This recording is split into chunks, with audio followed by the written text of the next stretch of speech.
자, 세 번째 글 같은 경우에는 우리한테 물을 내용이 일단 뻔하죠. 반감기 내용은 무조건 물어보겠죠. 그 뒤에 이제 기출 문제에 해당하는 걸로 얘기를 하자면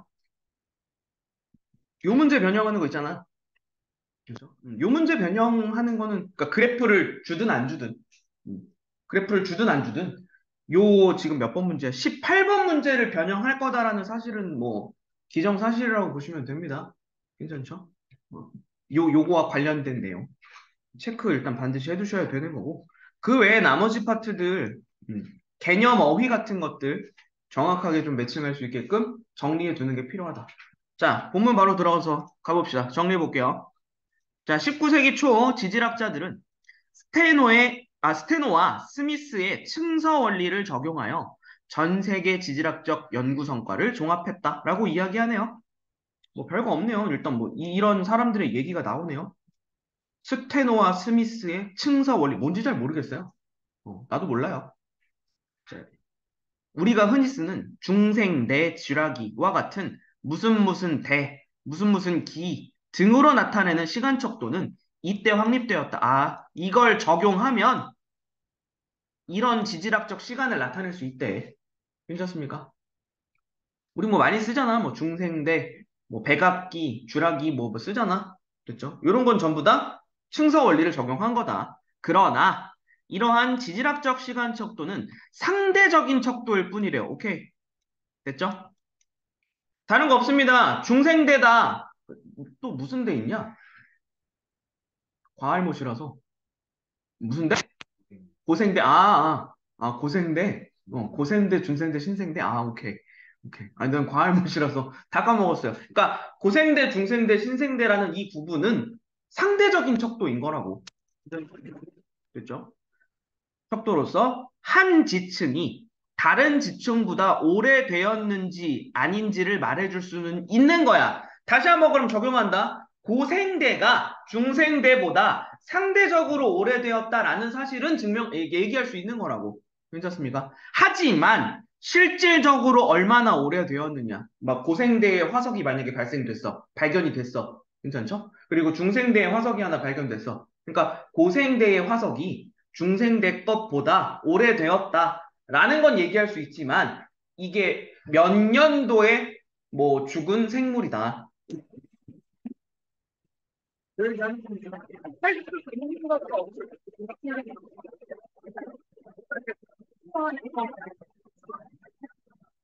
아, 됐지?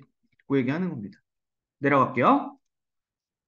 이후 많은 사람들이 지층의 정확한 연대 측정을 시도한 끝에 1905년 러더포드라고 하는 사람이 방사성 동위원소를 이용하여 지층 연대의 측정에 성공했다. 그러면 방사성 동위원소를 이용한 지층의 연대 측정은 정확한 연대 측정이라고 얘기할 수 있겠죠? 괜찮습니까? 음. 넘어갈게요. 그는 암석 내의 우라늄의 양을 측정하여 한 암석의 연대를 계산해냈다. 이것이 동위원소 연대 측정법의 시작이었다. 오케이, 체크 하나 합시다. 동위원소 연대 측정법. 뭐라고? 암석 내의 우라늄의 양을 측정하는 방법. 괜찮죠? 됐습니까?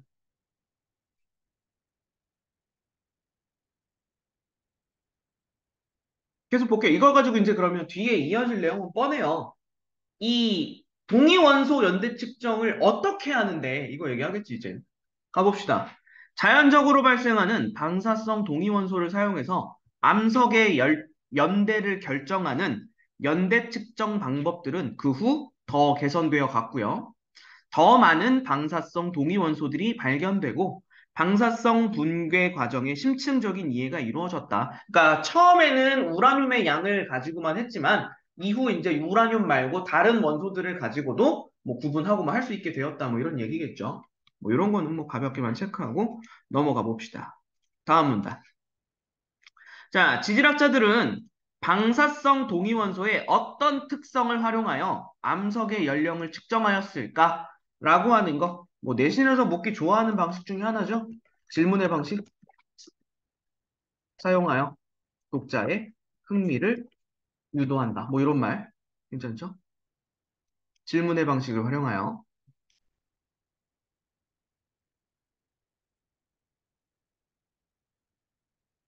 그러니까 윗글에 사용된 글 전개 방식을 모두 고르시오 이런 거 참 좋아요. 모두 고르시오 같은 거 참 좋았지. 왜? 하나라도 틀리면 틀리는 거잖아. 그죠?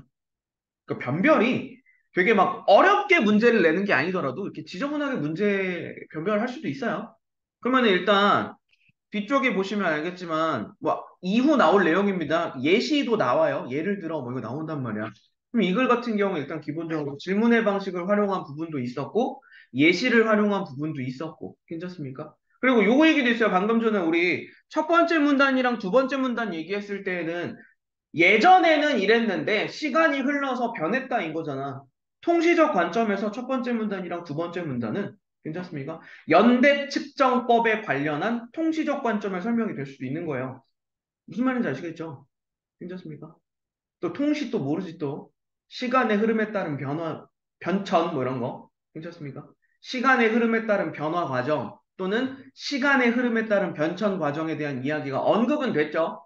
괜찮습니까?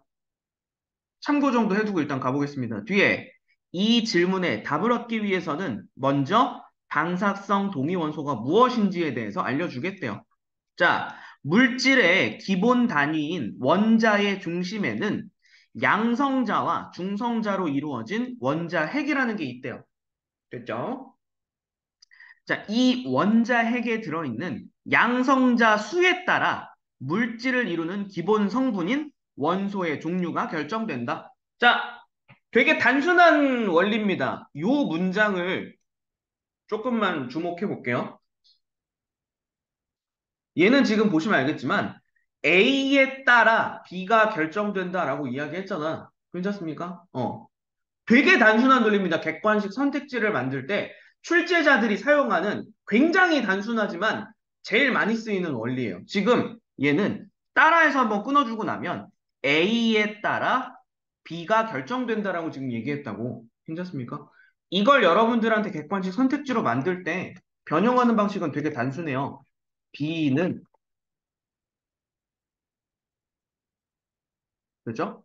A에 의해 결정된다. 이런 거예요. 무슨 말인지 아시겠죠? 이렇게 순서를 바꿔놓는 거예요. 됐습니까? 근본 중에 근본 원리입니다. 그러니까 문장 하나를 여러분들한테 가능한 한 고스란히 던져주지 않아요. 가능한 한 고스란히. 그러니까 똑같은 내용일지라도 살짝이라도 순서라도 바꿔서 주는 거야. 괜찮습니까? 그래야 왜냐면 퍼뜩퍼뜩 못 찾아내니까. 괜찮습니까? 무슨 말인지 아시겠죠? 이게 지금 1학년 독서와 그 이후에 나타나게 되는 독서 지문들의 가장 큰 차이점 중에 하나예요. 1학년 때는 있는 문장이라도 잘 찾아라 였어. 그죠? 여기 있는 문장이라도 잘 찾아봐. 이런 거였는데, 이제부터는 그렇지 않다라는 거. 계속 가보겠습니다. 어쨌든, 산소 원자핵에 있는 양성자 수는 6개고요. 산소 원자핵에 있는 양성자 수는 8개이다. 뭐 이런 거는 됐죠? 그냥 알려준 거니까 그대로 가세요. 됐지? 탄소는 양성자가 6개, 산소는 양성자가 8개. 괜찮죠?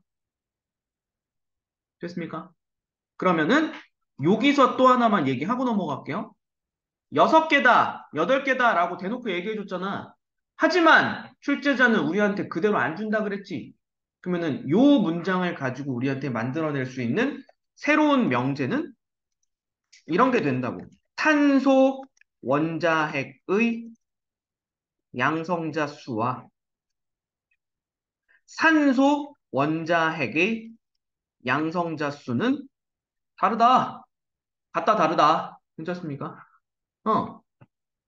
그리고 조금 더 뻗어나가면 뭐가 더 많다. 그쵸? 누가 더 많은지까지도 물어볼 수 있겠죠? 괜찮습니까? 이런 식의 이제 문장 변형입니다. 됐습니까? 이거 뭐 굳이 안 써도 돼요. 뭐, 이런 식의 변형이 가능하다라는 얘기를 하는 거니까. 됐죠? 자, 같은 원소라고 하더라도 원자에게 있는 중성자 수가 서로 다른 것들이 있는데 이를 동위 원소라고 한답니다. 뭐 모르겠는 말 나왔습니까? 체크합시다. 동위 원소요. 그러니까 원소 자체가 다르면, 그쵸? 원소 자체가 다르면 중성자 수가 다른 게 당연한 거야. 괜찮지? 근데 같은 원소인데 중성자 수가 다를 수 있대요. 그걸 우리는 동위 원소라고 한대요. 됐지? 가보자. 예를 들어 나왔죠? 예시 나왔네요. 예를 들어. 됐지? 예시의 방법.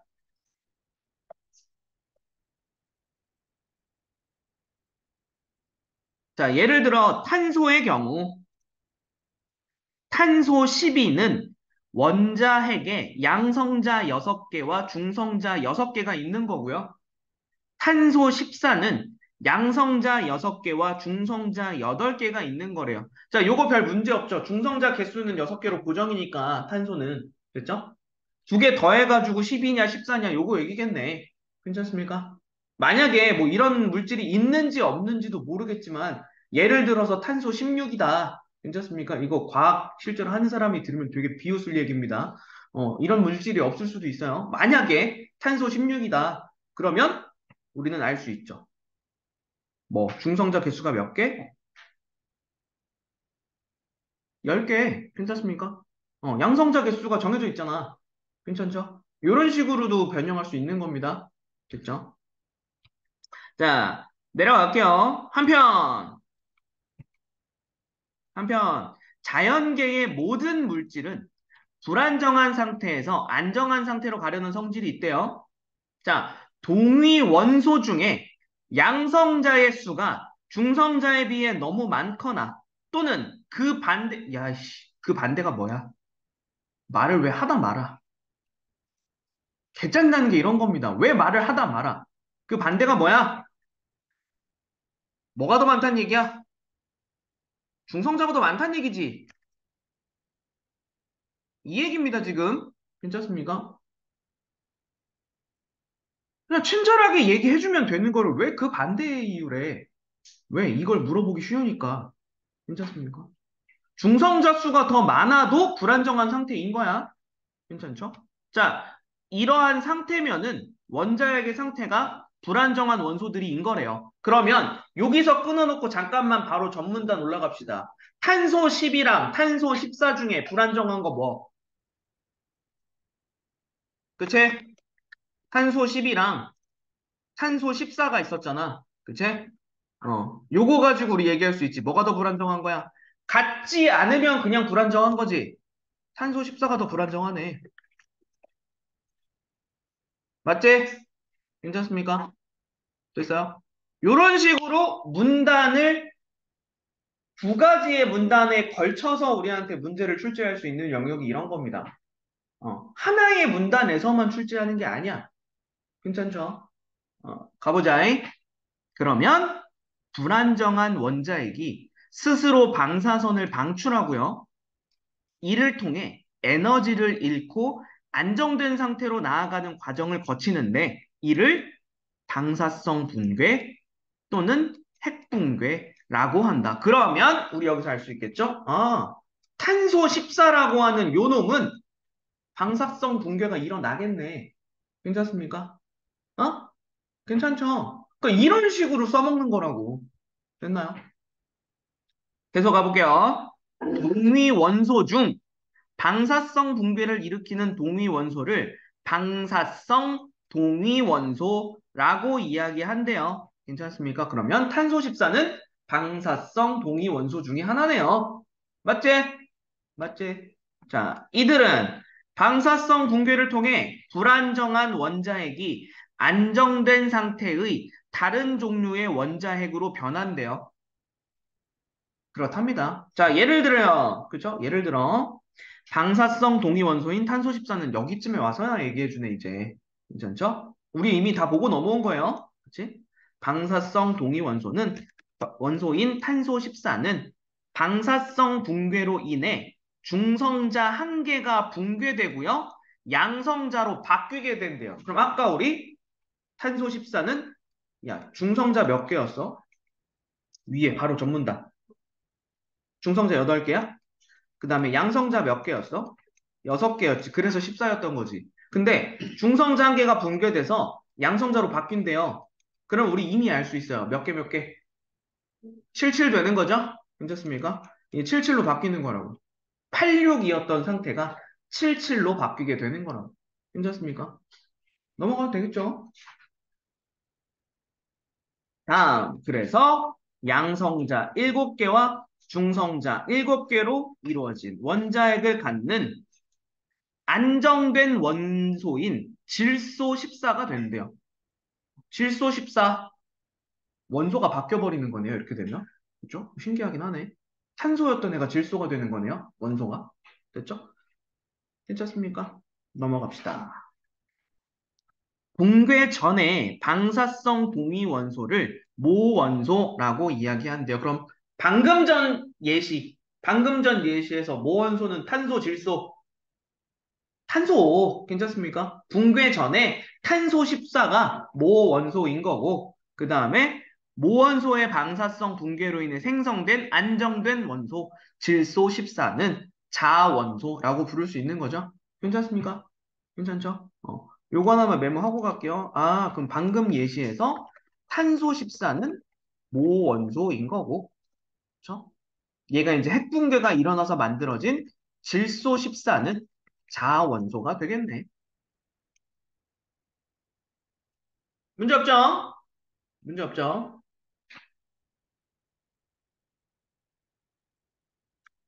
계속 이어가 볼게요. 붕괴 전에 방사성 동위 원소인 탄소 14는 모원소이고, 얘기해주죠?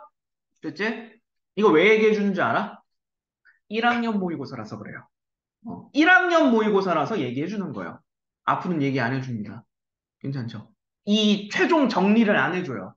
어. 이게 지문이 막 드라마틱하게 달라지는 게 아니에요. 고1 지문에서는 친절하게 정리해주던 그 한 문장을 빼버리는 거예요, 그냥. 무슨 말인지 아시겠죠? 그리고 쓸데없는 예시를 하나 더 넣어주거나 막 이런 겁니다. 됐나요?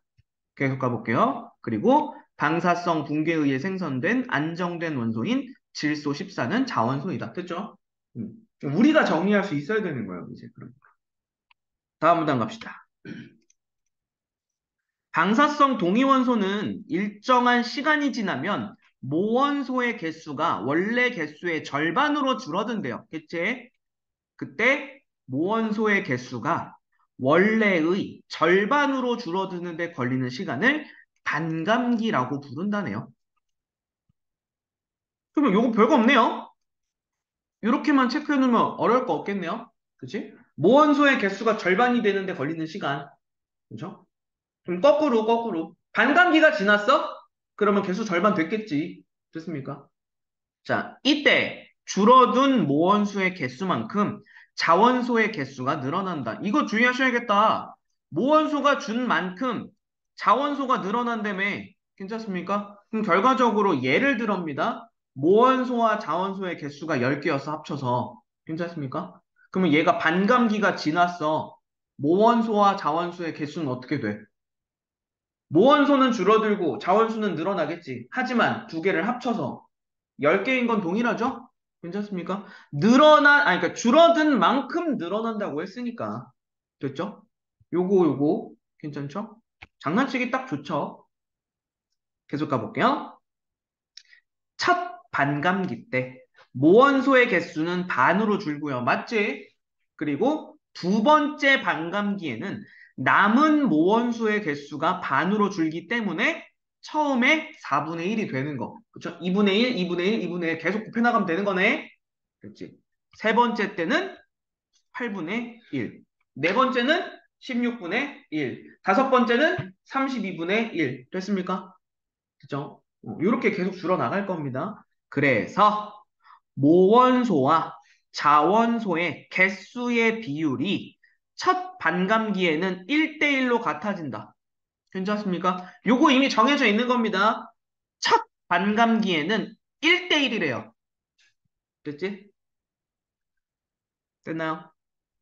그리고 두 번째 반감기에는 1대3. 됐죠? 4분의 1만큼 줄어든다고 했으니까 1대3이 되는 거죠. 이거 방금 전에 몇 분의 1이 된다를 그냥 몇 대 몇으로 비율로 바꿨을 뿐이에요. 괜찮죠? 그 다음에 세 번째 때는 1대 7이 된다. 별 문제 없죠? 다만 원소에 따라 반감기가 다르대요. 괜찮습니까? 밑에 좀만 내려가서 정리할게요.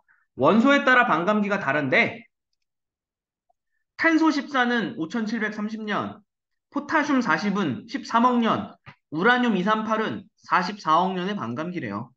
괜찮습니까? 뭐 이거는 뭐 외우실 필요 없습니다. 본문을 우리에게 안 주진 않으니까. 괜찮죠? 그때 방사성 동위원소의 반감기는 온도나 압력의 영향, 이런 거 없대요. 됐죠? 됐죠? 만약에 그 과학이나 이런 지문에 온도나 압력에 따라 달라진다라고 하는 개념이 들어가게 되잖아? 그러면은 이 내용 반드시 출제해요. 온도가 올라갈수록 뭐 어떻게 된다가 있을 수 있잖아. 왜? 그러니까 온도나 압력이라고 하는 개념은 올라간다와 내려간다가 모두 존재하죠. 그러면 온도가 올라갔을 때의 변화, 온도가 내려갔을 때의 변화, 압력이 올랐을 때, 압력이 내려갔을 때 변화. 네 가지의 갈래길이 더 생기죠. 이거는 꿀이지, 출제자 입장에서. 괜찮습니까? 이거 그래서 무조건 내는 부분이에요. 괜찮죠? 근데 어쨌든 우리 지문에서는 영향 안 받는데요. 무시. 됐죠? 따라서 어떤 암석에 포함된 모원소와 자원소의 비율을 알고요. 그 결과 방사성 동위원소의 반감기를 이용하면 처음 언제 만들었는지 추정할 수 있다. 괜찮죠? 가능하겠죠? 자, 가령 어떤 암석이 생성될 때 포타슘 40을 가지고 있대요. 포타슘 40 이거였죠. 13억 년이라고 얘기했었죠. 이게 반감기가 13억 년이라고. 자, 이 원소가 뭐 다른 외부 요인의 변화가 없을 때, 됐죠? 그때 모원소와 자원소의 비율이 1대 3이래. 그러면 반감기 몇 번? 반감기 두 번. 괜찮습니까? 1대 3이란 얘기는 반감기가 두 번. 괜찮죠? 음? 정신 차리시고요. 따라서 반감기를 두 번 거쳤기 때문에 13억 년을 두 번 됐죠? 그러니까 26억 년. 추정할 수 있다는 거죠. 괜찮습니까? 여기까지 정리하시면 되겠죠. 됐나요? 이거 그러니까 반감기에 해당하는 재료 정보만 너네한테 주고 포타슘이 아니라 다른 어떤 물질 가지고 문제 만들 수도 있는 거고, 그죠? 모원소와 자원소의 비율을 가지고 재료로 삼아서 숫자 바꾸면 또 하나의 변형 문제가 나오겠죠? 괜찮습니까? 이거는 출제라고 보셔야죠. 빼니? 오케이. 본문 정리 여기까지 해두고 시간 드릴 테니까 문제 한번 해결해 보세요. 뒤쪽에. 6번. 윗글의 진술 방식으로 적절한 거, 나머지는 적절하지 않은 거겠죠? 괜찮습니까? 그러니까 적절하지 않은 것들을 확실하게 지울 줄도 알아야 됩니다. 그러니까 정답만 찾는 게 아니라. 자, 동의 개념. 그쵸? 동의 개념은 뭐야? 방사성 동위 원소의 개념을, 괜찮죠? 개념을 설명하고 있는 건 당연히 있지. 근데 이제 우리한테 중요한 건 이 부분이겠죠? 예시를 통해가 맞는지. 괜찮죠? 예를 들어 해서 탄소랑 뭐 산소랑 뭐 이거 얘기했잖아. 괜찮죠? 그래서 예시를 통해가 있으니까 1번씩 정답이었습니다. 1번만 체크하고 넘어가는 게 아니라 나머지 선택지에 있는 단어들 볼 수 있어야 됩니다. 야, 세부적인 묘사를 했대잖아. 세부적인 묘사가 뭐냐? 묘사는 자세히 그림 그리듯이 하나하나 설명하는 게 묘사입니다. 어떻게 생겼고 어떤 특징을 가지고 있고 이걸 다 설명해야 묘사예요. 됐습니까? 묘사가 없는 거예요. 됐지? 세부적이라는 말은 굳이 없어도 상관없습니다. 그러니까 세부적이 붙었건 안 붙었건 묘사는 어쨌든 자세히 그리듯이 인 거예요. 됐습니까? 그 다음에 유추라고 하는 거 나오죠. 유추. 두 가지 내용이 일단 나와야 돼요. A의 속성과 B의 속성이 유사한 점이 있어요. 그래서 A를 B에다가 빗대어 표현하는 거. 괜찮습니까? 그러니까 유추라고 하는 걸 정리해서 얘기하면 비슷한 속성을 바탕으로 이거 반드시 있어야 돼요. 아무 관계 없는 둘을 유추할 수는 없어요. 됐죠? 그러니까 뭔가 하나의 공통점이 있어야 돼. 그러니까 예를 들자면 이런 거야. 자, 나 사람이지? 그쵸? 나 사람이지? 너네들 개개인 전부 다 사람이지? 그쵸? 그러니까 사람이랑 사람이기 때문에 뭐 생김새라든가 이런 거에 대한 유사성이 있다고. 그래서 이제 나 같은 경우에는 내가 뭐 아픔을 느낄 줄 아는 속성이 있어. 괜찮습니까? 나는 사람인데 아픔을 느낄 수 있어. 그러면은 너네들을 보면서 내가 유추할 수 있는 거지. 아, 쟤네들도 나랑 비슷하게 생긴 사람이니까 아픔을 느낄 줄 알겠지? 이게 유추예요. 괜찮습니까? 속성을 바탕으로 미루어 짐작 또는 빗대어 표현하는 거. 괜찮습니까? 요게 유추예요. 알아두셔야 됩니다. 그 다음에 유형별로 분류, 뭐 이건 어렵지 않죠? 유형별로 분류하는 거 체크만 해둘게요. 분류. 그 다음에 전문가의 의견을 인용했다. 뭐 이것도 뻔하죠? 누구누구에 따르면 이런 거 있어야 되겠죠? 전부 다 없는 애들이니까 다 지우고 넘어갑시다. 괜찮죠? 자, 두 번째 거 가겠습니다. 자, 윗글에서 할 수 있는 내용으로 적절하지 않은 거 찾으라고 했습니다. 자, 방사성 동위 원소의 핵은 불안정하여 붕괴된다. 음, 일단, 그러니까, 맞냐 틀리냐 뿐만이 아니라 우리는 이걸 어떻게 바꿀 수 있을지도 한번 좀 생각해 봐야 돼요. 맞는 건 당연히 금방 찾아요. 맞는 말이다는 금방 찾는데. 자, 방사성 동위원소라고 하는 거. 됐죠? 아까 뭐였냐? 그새 까먹었어. 중성자랑 양성자의 수가 같지 않은 애들. 괜찮죠? 중성자와 양성자의 수가 같지 않은 애들은 불안정한 상태고, 그렇기 때문에 붕괴라는 말 대신에 또 뭐 있었는데? 붕괴라는 말 대신에 뭐 썼지? 핵붕괴 뭐 이런 말 쓸 수도 있겠죠? 핵붕괴가 일어난다. 뭐 이런 식으로. 됐나요? 넘어갈게요. 1번 일단 맞는 말 지우고 넘어갑시다. 자, 질소 14의 원자핵은 중성자와 양성자의 개수가 같다. 자, 단순하게 정리했을 때 일단은 77이었으니까 같은 거 맞아요. 괜찮습니까? 그러면 요 말 자체를 조금 바꿀 수 있겠죠. 77이라서 같다. 내용뿐만이 아니라 그러면 질소 14의 원자핵은 개수가 같은 거니까 안정된 상태인 거고요. 괜찮습니까? 됐나요? 이런 말도 가능하겠죠? 질소 14는 안정된 상태이다. 괜찮죠? 이런 말로 바뀔 수도 있는 거라고. 넘어갈게요. 3번. 방사성 동위원소의 반감기는 온도나 압력의 영향, 뭔 소리야, 이거, 씨. 갑자기, 문제가 갑자기 시시해졌어요. 그치? 영향받지 않는다고 했죠? 뭐, 이런 건 됐고요. 자, 4번. 19세기 초의 지질학자들은 지층이 형성된 연도를 정확하게 알 수 없었다. 대신에 그럼 요거 봅시다. 연도를 정확하게 알 수 없었다라는 말을 살짝 지우고, 그쵸? 이런 말로는 바꿀 수 있겠죠. 상대적 척도로 구분할 수,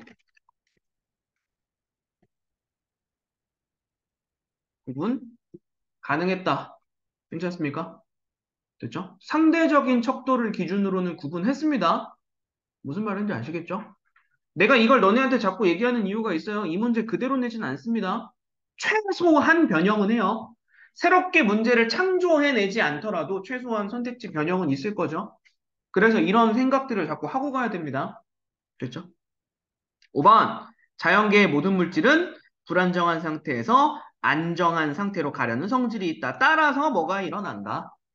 따라서 방사성 붕괴가 일어난다. 또는 핵 붕괴가 일어난다. 괜찮습니까?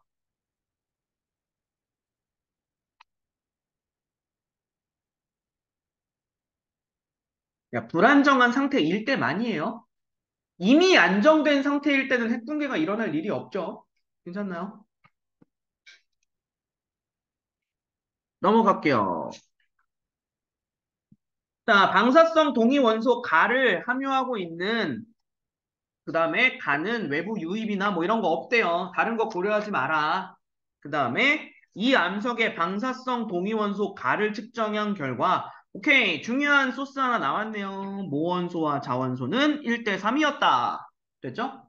4분의 1로 줄었다네요. 됐죠? 그러면 반감기를 2번 거쳤다. 됐죠? 굉장히 중요한 소스 하나가 주어진 겁니다. 반감기 2번. 됐죠? 이미 알 수 있는 재료 한 가지. 반감기를 2번 거친 자료구나. 내려가서 선택지 볼게요. 가봅시다. 1번 B는 자원소와 관련이 있다. 자, 보시면 아시겠지만 시간이 흘러요. 그치? 그거에 따라 A는 감소하지만 B는 증가하죠? 괜찮습니까? 시간의 흐름에 따라 모원소는 감소하고요.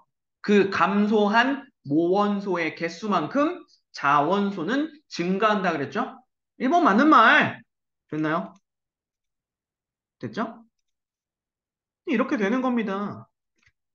A가 감소한 만큼 B는 증가함. 요거라고. 됐나? 결국 A는 무한소, B는 자원소. 맞는 말. 2번. 암석 S의 생성 시기는 약 4억 년 전이다. 라고 이야기를 했죠? 자, 우린 이거는 거꾸로 가봅시다. 1대 3이라고 했으니까. 그죠? 모자 비율이. 그러니까 4분의 1이네요. 그치? 됐지? 그러니까 반감기를 2번 겪었네요. 괜찮습니까? 근데 위에 그래프를 봤더니 이 암석 S는 반감기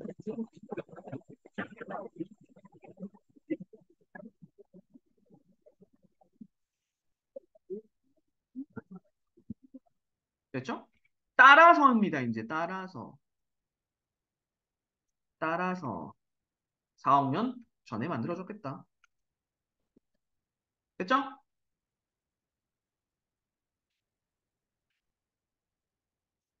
이걸 화살표를 너무 많이 했다. 괜찮죠? 그러니까 요게 우리 사고 과정이에요. 흔히 요 사고 과정을 설명하실 수 있어야 됩니다. 자, 2번 맞는 말. 3번 갈게요. 3번. 4번의 반감기를 거치면 A의 양은 16분의 1, 2분의 1, 4분의 1, 8분의 1, 16분의 1. 됐죠? 이 산수 문제입니다. 이런 거 틀려갖고 오지 마. 괜찮습니까? 자, 4번. 모원소와 자원소의 비율이 1대1로 같아지는 데 걸리는 시간. 이거 다른 것뿐만이 아니라 요거 자체를 바꿀 수도 있겠죠? 이게 뭐야? 다른 말로.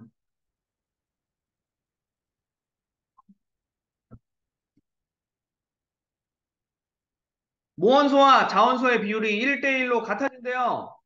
이게 반감기야? 괜찮습니까? 반감기를 거치면 1대1로 같아진다라고 얘기했습니다. 반감기를 반감기라고 하지 않는 게 출제자들의 병이에요, 병. 얘네 성격이 이상한 애들이야. 반감기를 반감기라고 얘기 안 해요. 됐죠? 됐나요? 그리고 이것도 있어요. 여러분들이 알아차렸을지 모르겠는데 이건 그냥 여담이야. 따로 체크 안 해도 됩니다. 이거 지금 봐봐. 출제자들 성격이 이상하다고 얘기하는 이유가 그냥 괜히 하는 소리가 아니라 4번 선택지를 2번 선택지보다 이전에 줬다고 생각해봐. 그쵸? 그러면은 2번 선택지가 훨씬 쉬워요. 4번을 보면서 우리는 얘는 반감기가 2억 년이구나. 알아차린다고. 그리고 나서 다음으로 암석 S는 4억 년 전에 만들어졌다고 훨씬 쉬워요, 풀이가.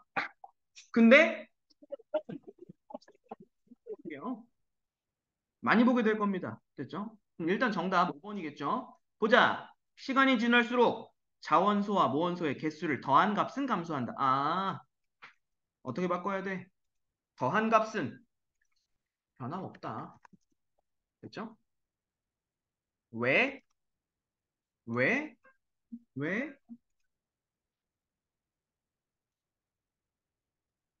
잠깐만요.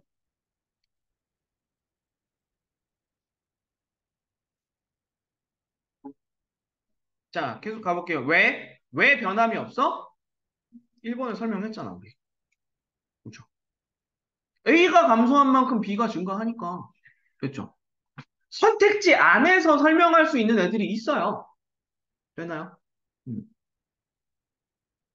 넘어가 되겠죠? 마지막 거. 기억과 가장 가까운 의미래요. 이제 일으킨다인데 일으키는 그죠? 방사성 붕괴를 일으키는 그죠? 그럼 기억 같은 경우에는 우리 이렇게 좀 정리하고 가면 되겠네요. 기억은 어떤 현상이죠, 현상. 음, 어떤 현상을 발생시키다. 괜찮죠? 음, 구체적인 현상이어야 돼요. 추상적인 거, 구체적인 거, 어휘를 매칭하는 문제 같은 경우에는 이게 추상적인 대상에 쓰는 단어인지 구체적인 대상에 쓰는 단어인지부터 확실하게 구분하는 게 편해요. 그냥 다짜고짜 그냥 들어가는 것보다. 괜찮죠? 그러니까 일단은 기억은 구체적인 대상한테 쓰는 거라고. 현상이 발생하는 거잖아. 됐지? 근데 그럼 여기서 우리 날릴 수 있는 거 몇 가지 있죠? 오해 날릴 수 있고요. 기세 날릴 수 있고요. 괜찮지? 몸이랑 아이를 일으키는 것 같은 경우에는 구체적인 거긴 하니까 살려둘게. 그리고 나서 생각하세요. 됐지? 그리고 나서. 야, 몸을 일으키는 거랑 아이를 일으키는 거는 넘어진, 쓰러져 있는 거를 세우는 거죠? 둘 다 날리면 되겠네요. 정답 1번. 됐지? 오케이. 여기까지 정리해 주도록 합시다.